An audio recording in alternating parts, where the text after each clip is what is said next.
What's good with you? It's your man Kadon A. Sterling. I'm just here letting y'all know a little update. The new YouTube channel is up and running right now. All right, Mogul Talk One-on-One on YouTube. I appreciate everybody's support for cars, golf, and cigars, and we're going to do that forever.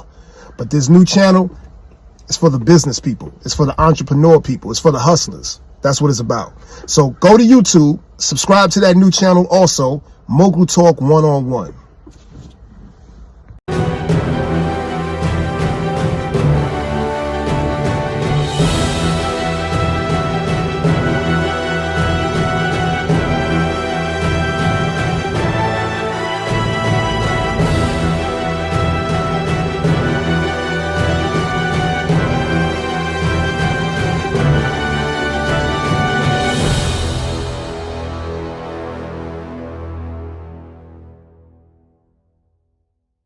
Hey, welcome back to Mogul Talk One-on-One. You know, I'm gonna spark this up real quick so we can get this conversation going, because this is a very, very interesting conversation to have about business, and it does affect a lot of people. Okay.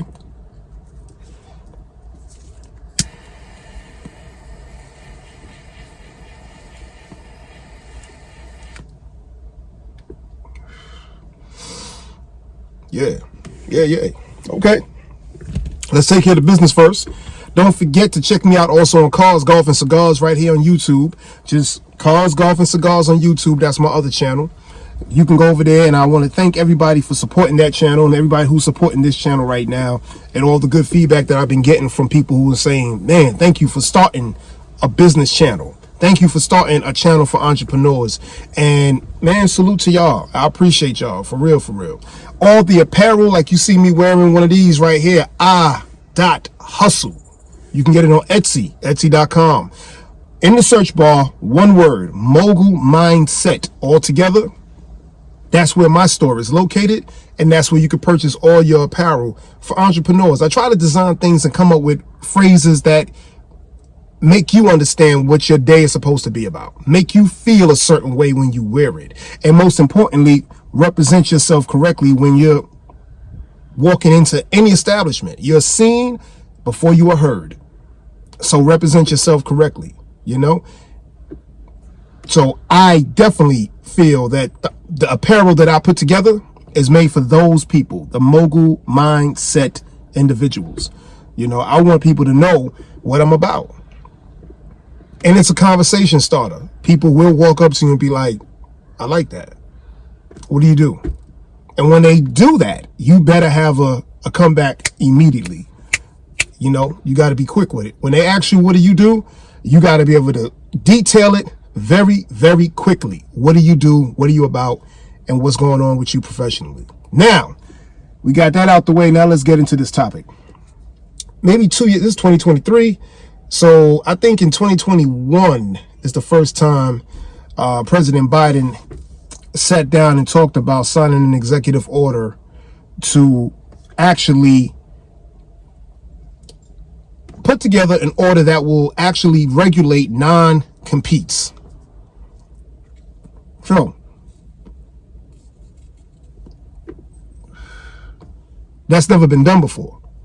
So the bottom line of it and the basis of it is the fact that you have the large companies, a lot of large companies and small companies that make employees and contractors and people that's going to be around them sign these non-competes. And what is a non-compete? Is basically saying you can't work for my competitor. There's a certain frame. If you leave my organization, that I need to know that you will not be working for the people that I'm competing against. Okay? That's what the non-compete is about. It gets a little deeper when you put the non-disclosures, the NDAs in there, and the CDAs and things of that nature in there. It gets a little more deeper, especially if we're talking about tech. But a lot of it is being considered abusive. So basically, how do you tell somebody, if this is the profession they're in, they can no longer, if they no longer work for you, they can't take the skill set that they have, the education that they have, and go work for another company that does what you do if they're offering them more money, more incentives, because they've worked for you for the last 2-3 years. And you don't want your knowledge to be taken. You don't want them to go nowhere and use what they've been giving you to make money. Non-competes. It kind of works because, let's put it like this. Every major organization, every company has the right to protect their interests. Everyone. So I'm not for this or for that. I'm just giving to you on a non-biased level because I can understand it as a business owner, and also I can understand it if I was a contractor.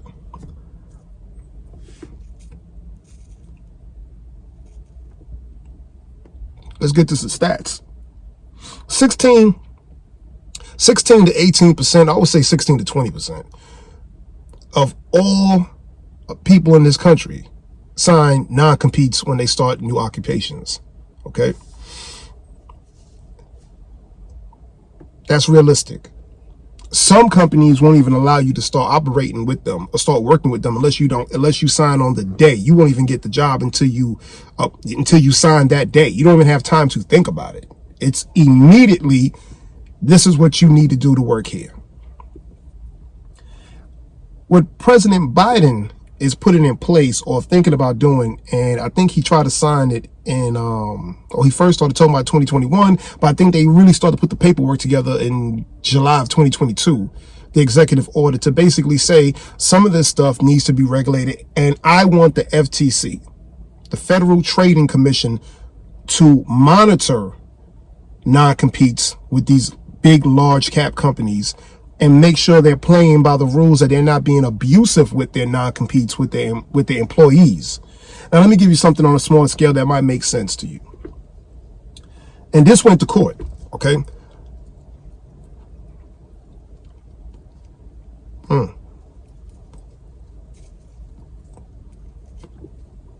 There we go. Okay, because I was waiting for the pull to get right. Now, this went to court. There was a lady that was working for a franchise. I don't know exactly which franchise, so I can't put a name out there. But it was a burger franchise. And she was a store manager for that franchise. It was time for her to move on. Her non-compete contract that she did sign made it where she couldn't work for another company. No, I'm sorry, not burgers, sandwiches. It was a big sandwich franchise. She could not work for another sandwich franchise. Don't make fun of how I say it. That's how I speak. She couldn't work for another one within 3 miles of one of the franchises already set up anywhere in the country for at least 2 years. That's incredible. It's sandwiches.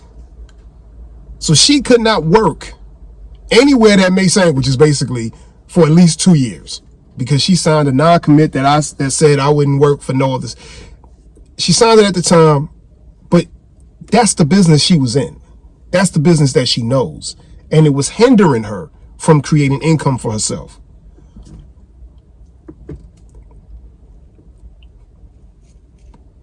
This is one of the reasons why they want to put together the FTC to regulate it, basically to protect, as they say, quote unquote, lower wage employees. They figure the higher wage employees is getting paid premium, plus compensated with stocks, all kind of things. So they can afford to sit it out or go, but lower waged employees can't afford to sit there and go, well, if this is what I know and I can't work here anymore, then where am I going to work? So I want you to think about that for a second, and we'll be right back. Stick with me. Mogul Talk 101. And we are back. All right. Now, we already have a few states that's regulating non-competes, seriously regulating them. California, North Dakota, There's another one that I remember that I think Oklahoma. Yeah, California, North Dakota, Oklahoma. Those 3 states right there, they regulate those things where basically companies can't come at their employees and make them sign this and make them sign that. They're almost enforceable. They're not illegal, so they can still put it out there, but it's almost like enforceable in those particular states. Now, there's a lot of other states that's following suit with that. New York is not one of them at the time. Georgia, as far as I know, is not one of those states at the time. So, with that being said, if you put the FTC on top of this, right, you put the Federal Trade Commission on top of this, now what you're making them do, and they will, and it's going to take time, but that's going to be done this year. They're going to create new laws and regulations to make it harder for companies to say you can't work anywhere. They're going to give them stipulations. They're going to start cutting away that you can't work anywhere from 6 months to, not anywhere, but you can't work for my competitors, any of my competitors, for 2 years, 6 months to 2 years or something like that.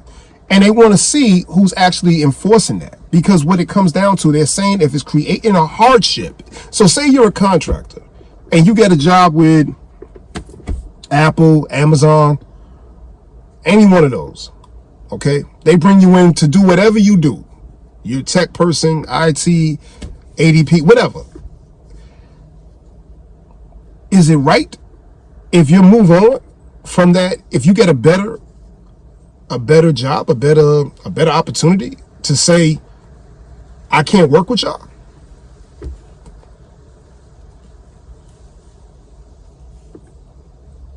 Who does it hurt? Who does it help? If I own an Exxon station, but Shell is talking to me, I can't leave Exxon and then work at Shell because they're across the street from each other and they both sell gas. So that's why my question to you, what do you do if you're the employer? And what if you do if you're the contractor or the employee? Those are the comments I want to see below. I want your opinion on it. Like I said, I understand both realms of it. If I am the corporation, no, I don't want people that I have under me working for my company involved with my daily brain activities and creativities all of a sudden going across the street working for Ambition Fearless. You know what I'm saying? So I get that, you know what I mean? Because they might have learned a lot working with me, and now they're going to take all that. Now, where it does become a legal aspect, and the corporations will win every time, if they can prove that you not only no longer are employed by them, but you're actually taking clients, you're taking clientele, you're taking money off their plate. You're taking money. You basically, you when you leave, all the people that you worked with are leaving with you. All their accounts are leaving.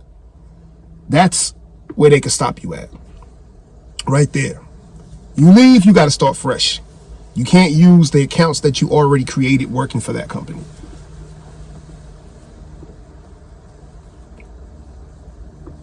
The connections, yeah. But the accounts, no. So if they see anything like that happening, they can sue you. And a lot of non-competes have NDAs already inside of them, which makes it even tougher because NDAs can last forever. If they have anything in there that says you can't open your mouth about something, you can't discuss anything, you can't show nobody anything, then you really can't. Those hold up in court. So if you was privy to HIPAA information or documents or accounts or anything of the nature that would basically say that nobody else would know that if you didn't tell them, and you working here, you had privy to the information and you put it out there to a competitor, and inside your non-compete was an NDA, then yeah, you're going to be bankrupt because they're going to take everything you have. Everything. Your lawsuit is, you'll be working for them. Absolutely. You be working for them. So these things you should know.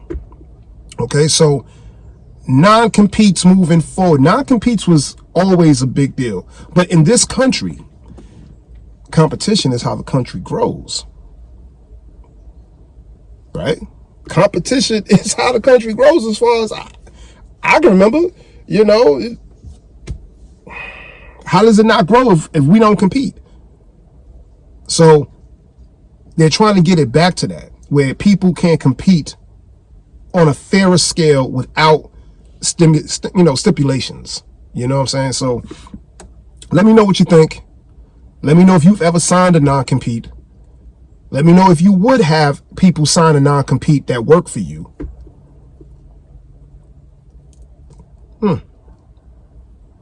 Yeah, and your opinions count. So please leave the comments below. I am Kadon A. Sterling. This is Mogul Talk One-on-One. All right? Everything we do here is to educate and inspire, and hopefully make it simpler for people to say, okay, now I know things I didn't know. Now I can get to work. Now I can get busy. Now I understand the hustle. I didn't get the blueprint before, but now I got the blueprint. I'm about to get at it. And that's what this channel is all about. Okay? Thank y'all so much for watching. I'll see you on the next one.